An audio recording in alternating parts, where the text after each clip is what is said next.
My son-in-law spat out my Thanksgiving turkey and ordered pizza. I packed up the food and left. He did not know the pizza place was closed until his guests walked out. The kitchen was cold. It was not the kind of cold that comes from a drafty window or a lack of insulation. It was a sterile, manufactured cold, born of stainless steel surfaces that had never seen a crumb and white marble countertops that felt like the slab in a morgue. It was 4 o'clock in the morning on Thanksgiving Day in Scarsdale, New York, and I was the only living thing awake in the house. My name is Antonia Capelli, but everyone calls me Toni. I am 66 years old. My hands are swollen at the knuckles and scarred from 40 years of hot ovens and sharp knives, but they are strong hands. They are hands that know exactly how much flour goes into a ravioli dough without measuring. They are hands that can tell if a melon is sweet just by the weight of it. I stood in the center of my son-in-law's kitchen, tying the strings of my apron tight around my waist. This was not my kitchen. My kitchen is on Arthur Avenue, in the Bronx. My kitchen smells of oregano and yeast, and 50 years of memories.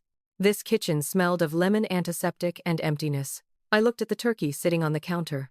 It was a heritage bird, 40 pounds of organic poultry that I had brined for 24 hours in a mixture of apple cider, peppercorns, and fresh herbs. It cost more than my first car. Blake, my son-in-law, had insisted on buying it, not because he cared about the taste, but because he wanted to tell his guests how much it cost per pound. I took a deep breath. I rolled up my sleeves. It was time to work. For the next 2 hours, the only sounds in the mansion were the rhythmic chopping of celery and the sizzle of sausage in a cast-iron skillet. I was making my late husband Sal's famous stuffing. It starts with sweet Italian sausage, the kind with the fennel seeds still whole inside. You have to brown it until it is crispy, then cook the onions in the rendered fat. It is not healthy. It is not clean eating. It is love. I moved with the muscle memory of a woman who ran a catering business for 3 decades. I did not need a timer. I knew the garlic was done when the smell hit the back of my throat, just so. I knew the ravioli dough was ready when it sprang back against my thumb like a baby's cheek. By 6 o'clock in the morning, the kitchen was alive. The oven was warm. The air was thick with the scent of sage, roasting poultry, and browning butter. It smelled like a home. Then, the door opened. Blake walked in. He was 32 years old, but he wore the weary, pinched expression of a man twice his age who is constantly worried someone else has a bigger boat than he does. He was wearing silk pajamas that probably cost $500. He held an empty glass in his hand, waiting for his green juice. He stopped in the doorway. He wrinkled his nose. "Good God, Toni," he said. His voice was raspy with sleep and irritation. "What is that smell?" "It is Thanksgiving, Blake," I said, not looking up from the ravioli I was filling with ricotta and nutmeg. "It smells like food. It smells like garlic and poverty," he muttered. He walked over to the windows. He threw them open. The freezing November air rushed in, sucking the warmth out of the room instantly. "Blake, please," I said. "The dough will dry out." "I cannot have my house smelling like an Italian deli when the partners arrive," he said. He walked to the refrigerator and pulled out a bundle of kale. "We have 12 people coming at 2 o'clock in the afternoon. Important people, clients. I need this place to smell like white tea and fig, not sausage." He shoved the kale into his juicer. The machine screamed as it pulverized the leaves. "I am making the menu you asked for," I said, trying to keep my voice steady. "The turkey. The pasta." "I allowed you to cook," he corrected me, shouting over the juicer. "Because my caterer canceled. Do not make me regret it. And listen to me, Toni." He turned off the machine. The silence rushed back in. He looked at me with eyes that were cold and flat. "When they get here," he said, "try to blend in. Do not talk about the old neighborhood. Do not tell stories about the fire station. These are hedge fund managers. They do not want to hear about how you used to serve meatballs to truck drivers." I felt a sting in my chest, sharp and familiar. I looked down at my hands. They were covered in flour. "I fed senators with these hands." "Blake," I said quietly. "I fed the mayor." "That was 30 years ago," he scoffed. "Just serve the food, and try not to be too loud." He took his green sludge and walked out. He did not ask if I wanted coffee. He did not thank me for waking up at 4 o'clock in the morning. He just left me in the cold draft of the open window. I closed the window. I went back to work. I worked for my daughter, Marissa. I worked because she looked so tired lately, so thin, and I knew that a plate of her mother's ravioli was the only thing that might put a light back in her eyes. The hours blurred. 6 o'clock became 10 o'clock. 10 o'clock became noon. The turkey went into the oven. The pies came out, their crusts golden and flaky. I whipped the heavy cream by hand until it formed soft, sweet peaks. At 1 o'clock in the afternoon, Marissa came downstairs. She was wearing a beige dress that hung loosely on her frame. She looked beautiful, but she looked like a watercolor painting that had been left out in the rain. Faded, washed out. "Hi, Mom," she whispered. She looked at the spread on the counters. "It looks amazing." "Here," I said. I handed her a spoon dipped in the tomato sauce I had been simmering for 4 hours. "Taste." She tasted it. For a second, just a second, she closed her eyes and smiled. "It tastes like Dad," she said. "It is his recipe," I said. I kissed her forehead. "Where is Blake?" "He is getting dressed," she said. Her smile vanished. "He is nervous. The market has been volatile. He needs these clients to invest. Please, Mom, just let him be the boss today, okay?" "I am always on my best behavior," I said. "I know," she said, "but he is on edge. If the food is not perfect." "The food is perfect," I promised. "Go get ready." At 2 o'clock in the afternoon, the doorbell rang. The guests arrived in a fleet of black SUVs. There were 12 of them.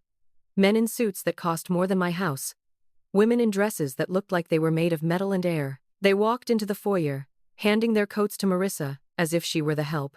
I stayed in the kitchen. I arranged the antipasto platters. I sliced the prosciutto so thin you could read a newspaper through it.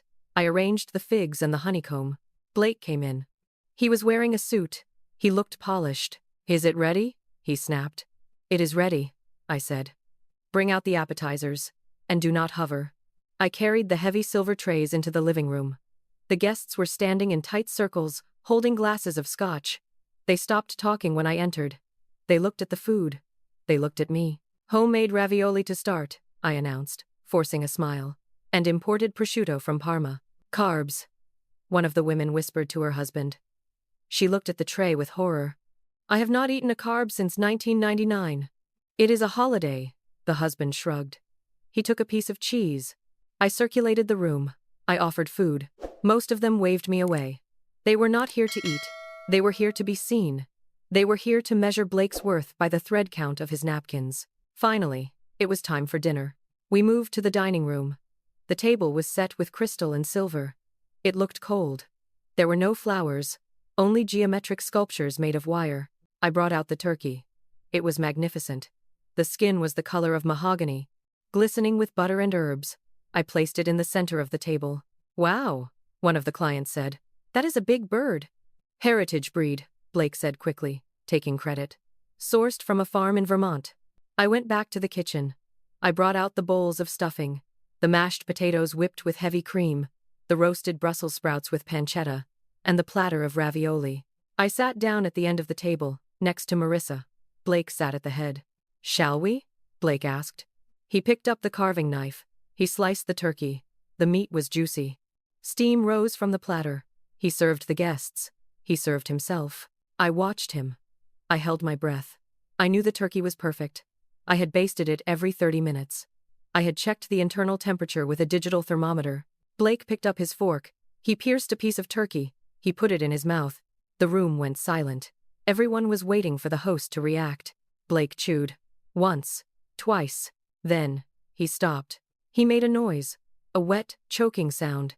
He dropped his fork. It clattered against the china plate. He brought his linen napkin to his mouth. He spat the meat into the fabric. He did it loudly. He did it theatrically. He threw the napkin onto the table. It landed next to the gravy boat. "My God," he choked out. He reached for his water glass and took a frantic gulp, swishing it around his mouth as if he had just eaten acid. "Blake?" Marissa whispered. "What is wrong?" "Toni," Blake said. He did not look at me. He looked at the guests. He looked apologetic. He looked like a victim. "This is dry as sawdust." "It is inedible," I froze. "What?" "It is disgusting," he said, his voice rising. "It tastes rancid. Did you even wash the bird?" "It tastes like chemicals." "I brined it," I said, my voice trembling. "It is moist. It is fresh." "It is poison," Blake shouted. He stood up. "Do not eat it." He waved his hands at the guests, who had frozen with their forks halfway to their mouths. "Put your forks down," Blake commanded. "I cannot serve this to you. I will not be responsible for food poisoning. This is what happens when you let amateurs handle fine ingredients. She has ruined it. She has ruined the entire meal." I stared at him. I looked at the turkey. It was perfect. I looked at the guests. They looked uncomfortable, but they put their forks down. They believed him. Why wouldn't they? He was the rich man. I was the old woman in the apron. "Blake," Marissa said, tears filling her eyes. "Mom worked for 3 days. Please. It cannot be that bad." "Try it, Marissa," he snapped. "Go ahead, choke on it." Marissa looked at her plate. She looked at me. She was terrified. She did not pick up her fork. She looked down at her lap. She did not defend me. "I am so sorry, everyone," Blake said, turning his charm back on for the clients. He pulled out his phone. "This is a disaster. But I will fix it. I am not going to let you starve." He tapped on his screen. "I am ordering pizza," he announced. "From that wood-fired place in the city. You know the one. Lucali. The best. I will get 10 pies. Truffle oil. Prosciutto. Real food. Not this. Grease." He gestured to my ravioli. "Blake," one of the clients said, "it is Thanksgiving. Is a pizza place open? For me?" Blake laughed. "They are always open. I spend $50,000 a year there. They will open the ovens." He put the phone to his ear. He looked at me. His eyes were triumphant. He had done it. He had asserted his dominance. He had shown his clients that he had high standards, and he had put his mother-in-law in her place. "Toni," he said, covering the mouthpiece of his phone. "Clear this mess away. All of it. Get it off the table. The smell is making me sick." The room was deadly silent. I sat there for a moment. I looked at my hands. The hands that had kneaded the dough. The hands that had chopped the sage. I looked at Marissa. She was crying silently, tears dripping onto her beige dress. I looked at Blake. Something inside me snapped. It was not a loud snap. It was the quiet click of a lock turning. I stood up. I did not scream. I did not throw the gravy boat at his head, although the thought crossed my mind. I walked to the head of the table. I reached out and picked up the turkey platter. It was heavy, but I did not feel the weight. "What are you doing?" Blake asked. "I'm clearing the mess," I said. I walked into the kitchen. I put the turkey down. I did not open the garbage can. I went to the pantry. I pulled out my professional catering warmers. They were insulated bags, lined with foil, designed to keep food hot for 4 hours. I packed the turkey. I packed the tray of ravioli. I packed the stuffing. I packed the mashed potatoes. I packed the pies. I worked fast. I worked with the efficiency of a woman who had catered weddings for 500 people. I stacked the warmers on a dolly. I rolled them out of the kitchen, through the dining room. The guests watched me. Blake was still on the phone, looking annoyed. "Yes, 10 pies," he was saying. "I do not care about the delivery fee, just get it here." I stopped at the front door. Marissa stood up. She ran to me. "Mom," she whispered. "Where are you going?" "I am leaving, Marissa," I said. "But, you cannot leave. We have guests." "Your husband ordered pizza," I said. "He is just stressed," Marissa pleaded. "Please, stay. We can eat in the kitchen, just you and me." "No," I said. "I cooked a feast, Marissa. I cooked it with love." And he spit it out. I looked at Blake one last time. He was ignoring me. "If he wants pizza," I said, my voice loud enough for the whole room to hear. "Let him eat pizza."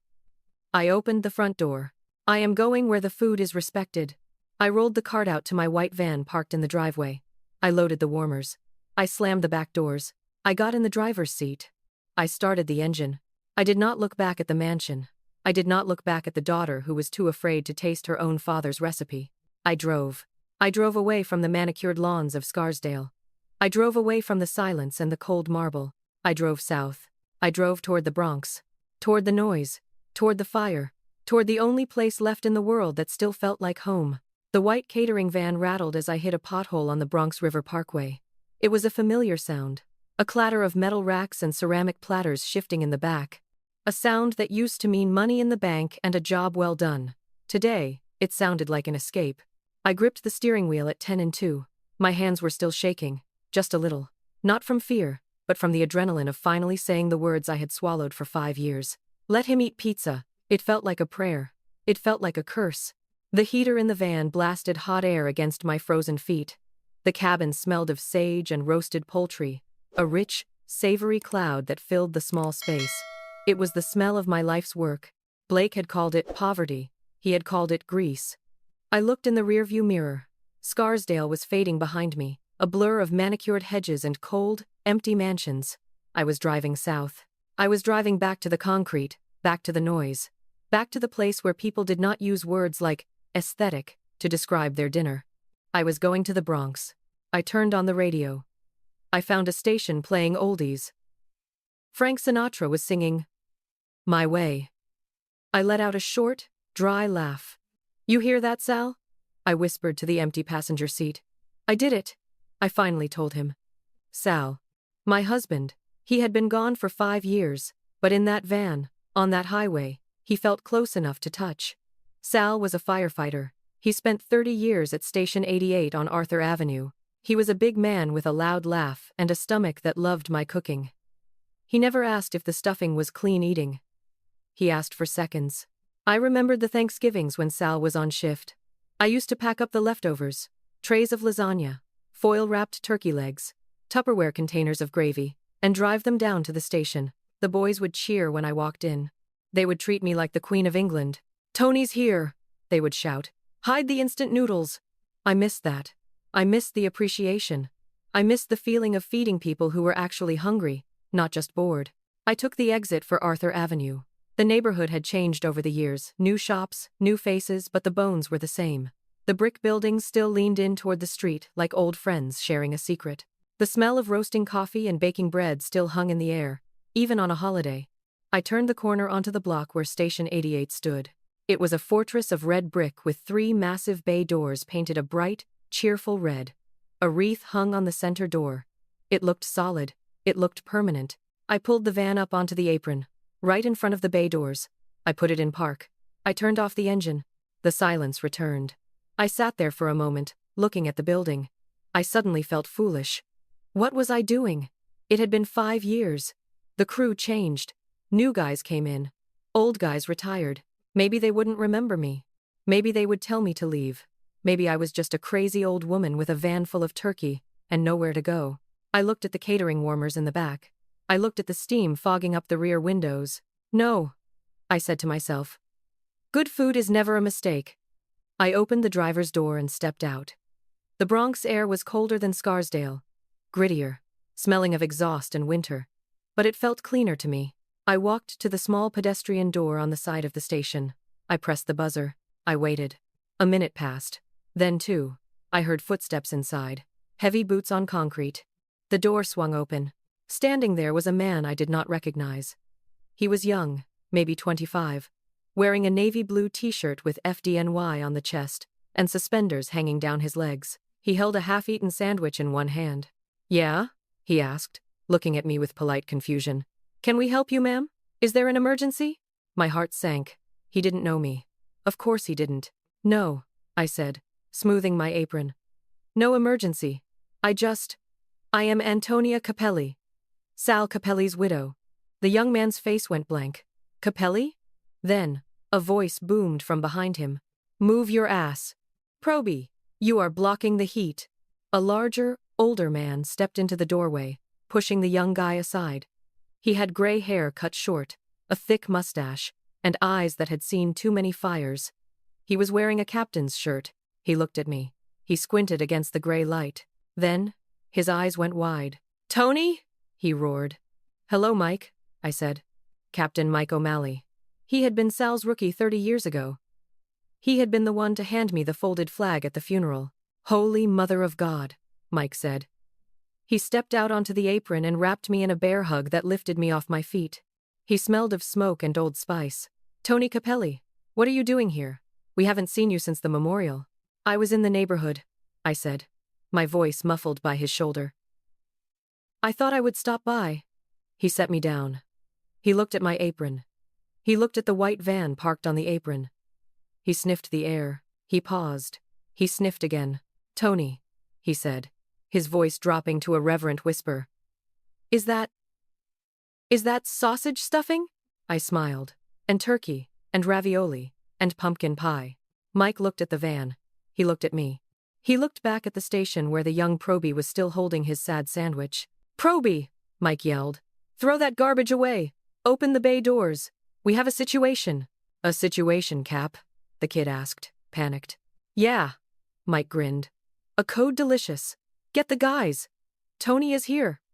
The next 20 minutes were a blur of activity that healed my heart faster than any medicine. The bay doors rolled up. 6 firefighters, big men with hungry eyes, swarmed my van. They didn't complain about the weight of the warmers. They didn't ask if the food was clean. They lifted the heavy catering boxes like they were feathers, carrying them into the station mess hall, with a reverence usually reserved for rescuing kittens. "Careful with that gravy," I ordered. "It is hot." "Yes, ma'am," they chorused. We set up in the kitchen. It was a utilitarian space, long communal table, industrial stove, checkerboard floor. It wasn't a marble mausoleum like Blake's kitchen. It was a place where life happened. I opened the warmers. The steam billowed out, filling the station with the scent of sage, butter, and garlic. The firefighters gathered around. There was Mike, the captain. There was Big John, a lieutenant, I remembered from years ago, and 4 new guys, kids really, who looked at the spread with their mouths open. "What were you boys eating?" I asked, looking at the counter. There was a stack of cold-cut sandwiches from a bodega, sitting next to a bag of stale chips and a jar of salsa. "Turkey subs," the Proby said sheepishly.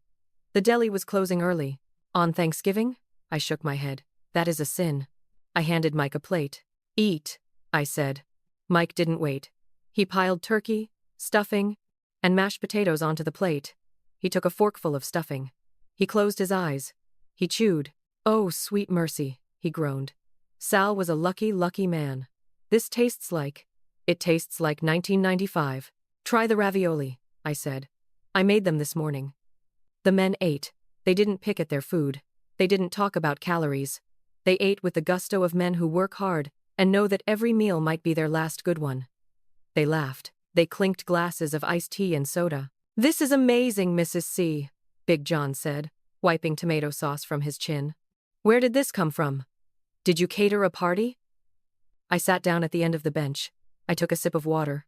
"I cooked it for my daughter and her husband," I said quietly. The table went quiet. They sensed the shift in my tone. "What happened?" Mike asked gently. "They didn't want it?" "My son-in-law," I said, picking at a napkin. "He said it was dry. He said it was poison. He spit it out on the table." "He what?" the Proby asked, dropping his fork. "He spit it out," I repeated. "He ordered pizza. He told me to clear the mess away."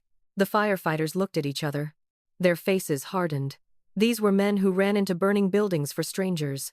The idea of disrespecting a mother, especially a mother who cooked like this, was a foreign language to them. "He's an idiot," Mike said flatly. "A bona fide, grade-A moron." "He's rich," I said. "He likes things fancy." "This is fancy," the Proby said, pointing his fork at the turkey. "This is a heritage bird, right? My dad's a butcher. That's a $300 turkey." "He didn't care about the bird," I said. "He cared about the control." "Well," Mike said, raising his glass. "To hell with him. His loss is Station 88's gain. To Toni." "To Toni!" they roared. I smiled. I felt the warmth returning to my hands. Suddenly, my phone buzzed in my apron pocket. I pulled it out. It was Marissa. I stared at the screen. I debated not answering. But she was my daughter. And she had looked so sad in that beige dress. I swiped answer. "Hello? Mom?" Marissa's voice was frantic. She was whispering, likely hiding in a bathroom. "Mom, where are you? Are you okay?" "I am fine, Marissa," I said.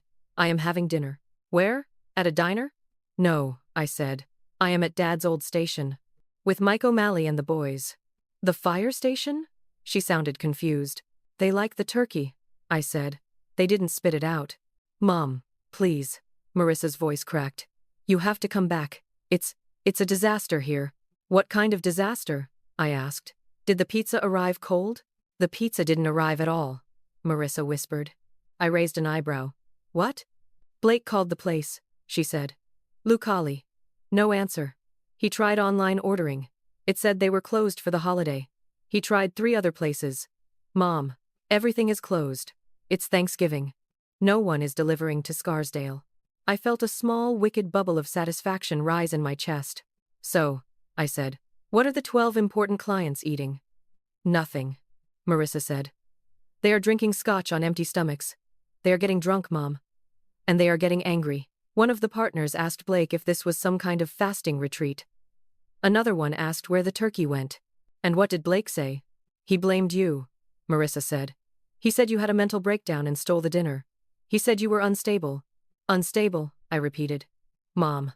Please, Marissa begged. Bring the food back. Just bring the turkey. Blake says if you come back now, he won't be mad. He'll forgive you. He will forgive me?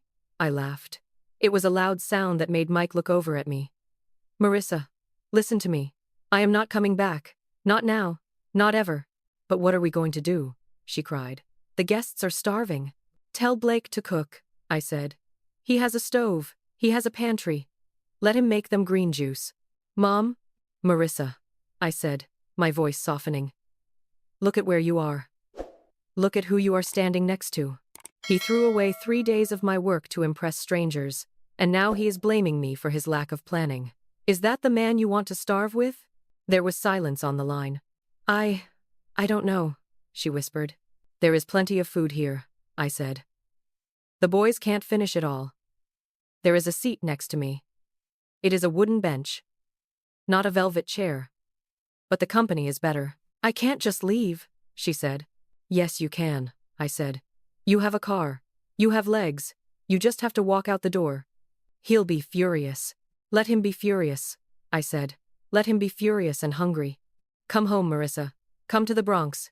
Her voice wavered. I have to go. He's coming. The line went dead. I put the phone on the table. Everything okay? Mike asked. The pizza place was closed, I said. The table erupted in laughter. It was a deep, belly-shaking laughter that bounced off the brick walls. Justice is served, Big John said. Cold. Unlike this ravioli, the probie said, shoveling another forkful into his mouth. I ate the stuffing I had made. It was savory and rich and perfect. I looked around the table at the soot-stained faces of the firefighters. They were telling stories now. Stories about Sal. Remember the time Sal tried to rescue that parrot? Mike asked. And the bird bit his ear? He didn't talk to us for a week, John laughed. I laughed with them. I felt Sal there, sitting in the empty chair at the end of the table. He would have loved this. He would have hated the mansion. He would have hated the green juice. He belonged here. And so did I. An hour passed.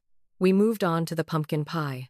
I whipped the cream right there in the mess hall, using a whisk I found in the drawer. Then, the station bell rang. Not the fire alarm. The front door buzzer.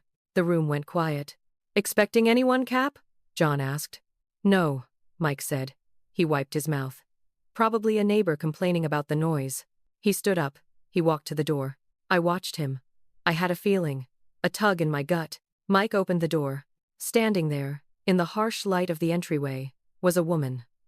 She was wearing a beige dress and a heavy wool coat. She was holding a Louis Vuitton suitcase. Her mascara was running. It was Marissa. She looked past Mike. She saw the long table. She saw the firefighters. She saw me. Mom? She whispered. I stood up. Marissa. She dropped the suitcase. She ran into the room. She didn't care about the firefighters. She ran straight to me and buried her face in my shoulder. She was shaking. I left, she sobbed. I left him, Mom. I walked out. It's okay, I said, stroking her hair. You're safe. He tried to make me cook frozen chicken nuggets, she cried, laughing through her tears. For the partners. He found a bag of dinosaur nuggets in the back of the freezer and told me to put them on a silver platter with toothpicks. He said they wouldn't notice if I used enough truffle oil. The firefighters burst out laughing. Dinosaur nuggets, Mike howled. With truffle oil. And then he yelled at me, Marissa said, pulling back to look at me. He said I was useless. He said I was just like you. And I realized that was the best thing anyone could say to me. She looked at the table. She looked at the pie. Is there any left? She asked. There is always food at my table, I said. Mike slid a chair over. Sit down, sweetheart. Proby, get the lady a plate. And a fork. A clean one. Marissa sat down. She took a bite of the pie. She closed her eyes. "It tastes like home," she said. "It is home," I said. We sat there for hours. The fire station was warm. The laughter was loud. Outside, the Scarsdale mansion was cold and empty, filled with hungry people and a man with a bag of frozen dinosaurs. But here, on Arthur Avenue, we were full. I looked at my daughter. I looked at the men who had been my husband's brothers. I looked at the empty trays that were the highest compliment a chef could receive. I realized then that Blake was right about one thing. I was a peasant. I was a woman of the earth, of the fire, of the flower. I didn't belong in his glass castle. I belonged here. Where the gravy was hot, the stories were true, and the love was the most important ingredient of all. The fire station clock ticked past 10 o'clock in the evening. Outside, the Bronx had settled into a quiet, cold slumber, but inside Station 88, the air was still warm with the scent of roasted sage and the heavy, comfortable hum of full bellies. I sat on the wooden bench, my hands wrapped around a mug of coffee that was far too strong and probably had been sitting in the pot since noon. It was bitter, acidic, and absolutely delicious. Next to me, my daughter Marissa was wiping the last crumbs of pumpkin pie from her plate. Her eyes were puffy from crying, but her shoulders, usually hunched with the tension of trying to be perfect for Blake, had finally dropped. The firefighters were clearing the table. It was a dance I remembered well from the days when Sal was alive.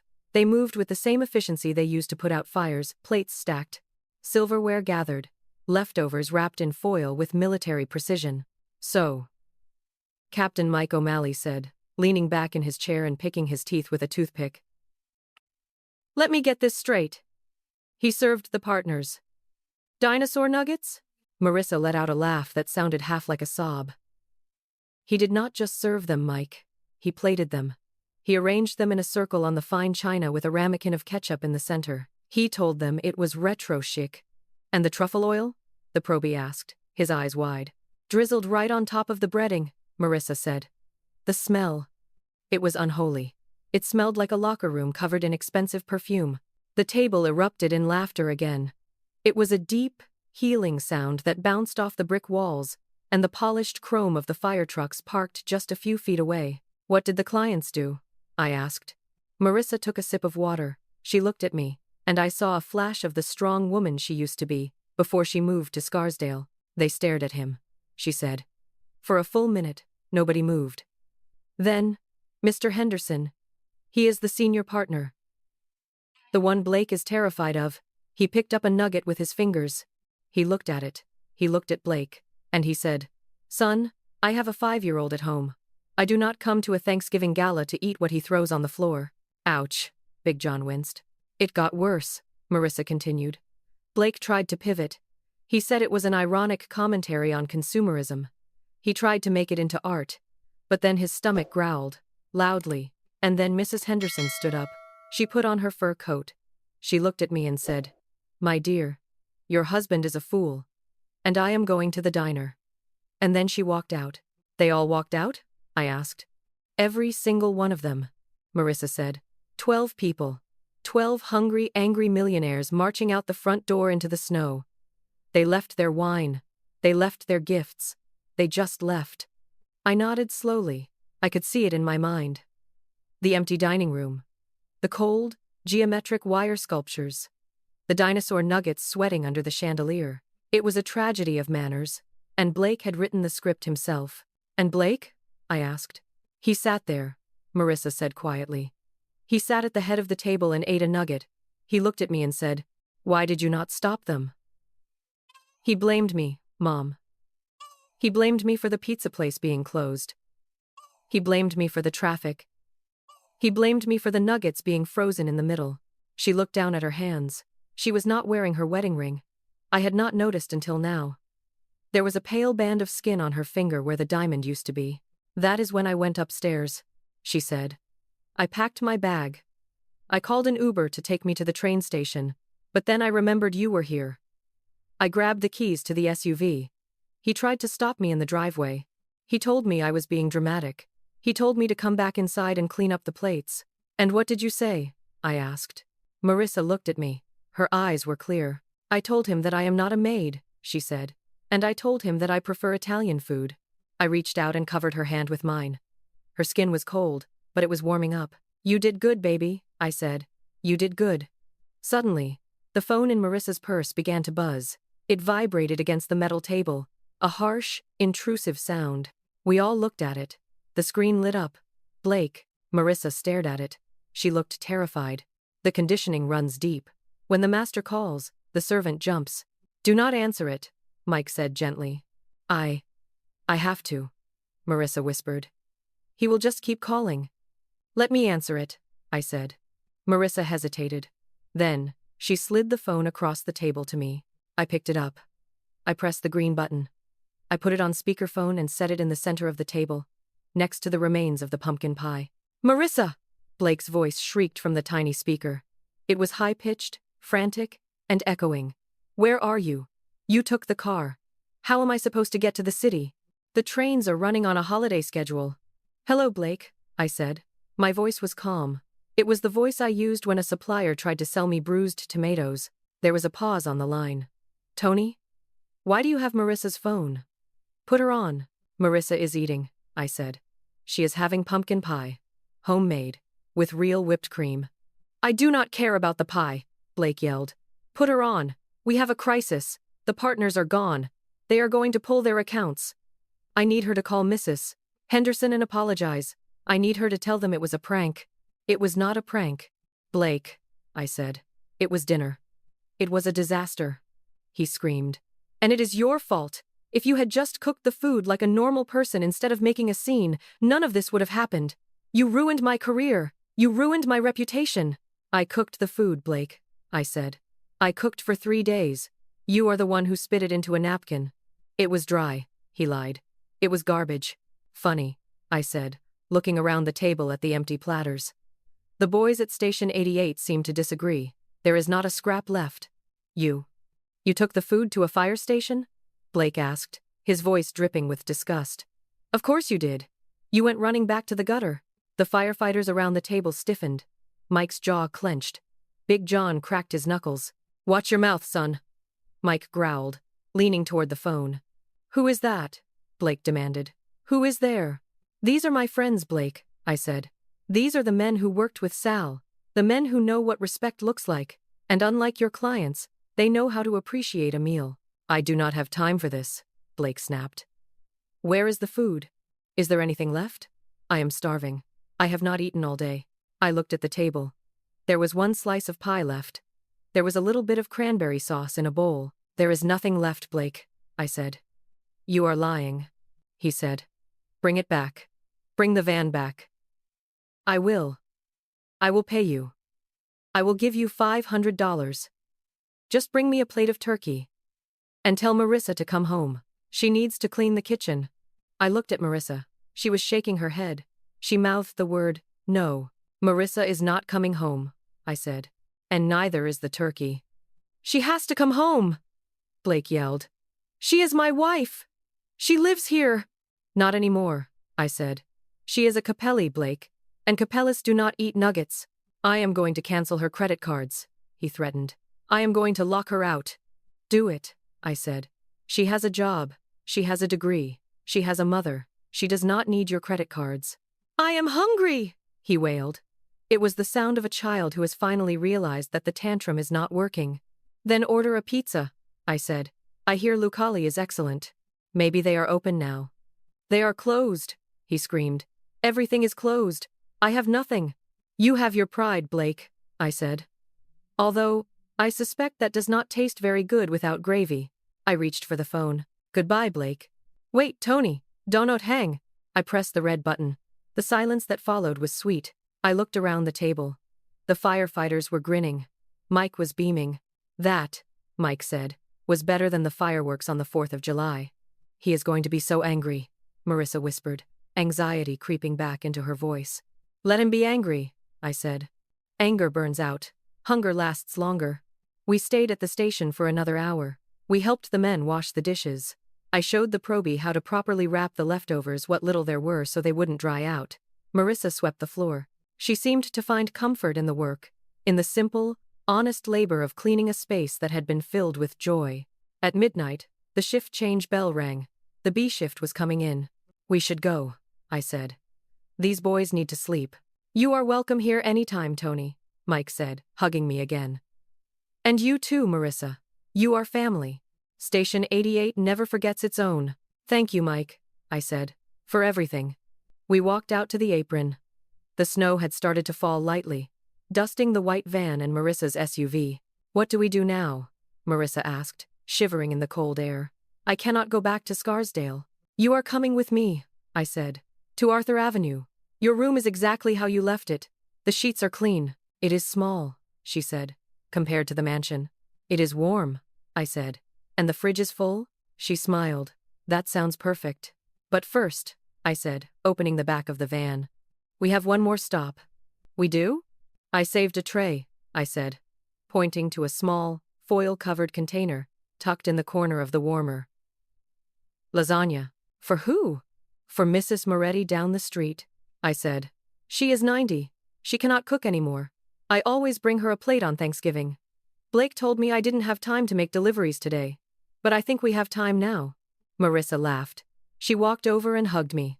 It was a fierce, desperate hug. I love you, Mom, she said. I am sorry I didn't say anything at the table. I was a coward. You were trapped, I said, stroking her hair. But you chewed your way out. I am proud of you. We got into our cars. I led the way. We drove through the quiet streets of the Bronx, past the bodegas and the bakeries and the rows of brick houses. We delivered the lasagna to Mrs. Moretti, who cried and tried to give us a $5 bill, which we refused. Then we went home. My apartment is on the second floor of a walk-up. It is not modern. The radiator clanks. The linoleum is peeling in the corner. But when we walked in, it smelled of basil, and old paper, and safety. I made tea. We sat at the kitchen table, my formica table with the chrome legs, and we ate the last 2 pieces of pumpkin pie that I had smuggled out of the fire station. It is better here, Marissa said, looking around the small kitchen. It is, I agreed. He really spit it out, she said, shaking her head in disbelief. He spit out your turkey. He did not taste the turkey, Marissa, I said. He tasted his own bitterness. Some people, their tongues are broken. They cannot taste the sweet things because they are too busy looking for the sour. I am going to divorce him, she said suddenly. I know, I said. I am going to get a job, a real job. Maybe I could help you with the catering? If you ever want to start it up again? I looked at her. I looked at my hands. They were tired, but they were not done. Maybe, I said. But not tomorrow. Tomorrow we rest. And we eat leftovers. Sandwiches? She asked. Turkey sandwiches, I said. On good Italian bread, with lots of mayonnaise and black pepper, the way your father liked them. Perfect, she said. We finished our tea. We turned off the lights. I lay in my bed that night, listening to the radiator hiss. I thought about Blake, alone in his sterile mansion, hungry and angry. I thought about the firefighters, sleeping in their bunks, bellies full. And I thought about my daughter, sleeping in the next room, safe from the cold. I had cooked for 12 people today. Only 6 of them ate, but they were the right 6. I closed my eyes. I drifted off to sleep, dreaming of sage and butter, and the beautiful, heavy sound of a fire station bell ringing in the distance. I was Antonia Capelli. I was a cook. I was a mother. And I knew that as long as I had a stove and a wooden spoon, I would never, ever be hungry.